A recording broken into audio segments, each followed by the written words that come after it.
কারণ ঈশ্বর জগৎকে এমন এমন প্রেম করিলে, কারণ ঈশ্বর জগৎকে এমন এমন প্রেম করিলে, যে আপনার একজাত পুত্রকে দান করিলেন, যে আপনার একজাত পুত্রকে দান করিলেন, যেন যে কেহ তাহাতে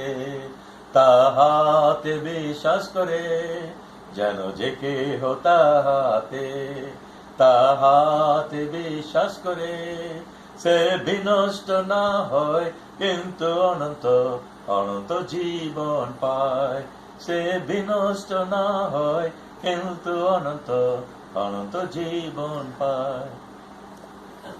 అంటే యోహాన్ 3:16 అట్టనే పాడిన వేరే ఏమి కలుపుడు లేదు, ఏమి లేదు. কারণ ঈশ্বর জগৎকে এমন প্রেম করলেন যে আপনার এই জাত পুত্রকে দান করলেন, যেন যে কি হতা বিশ্বাস করে সে বিনষ্ট না হয় কিন্তু অনন্ত জীবন.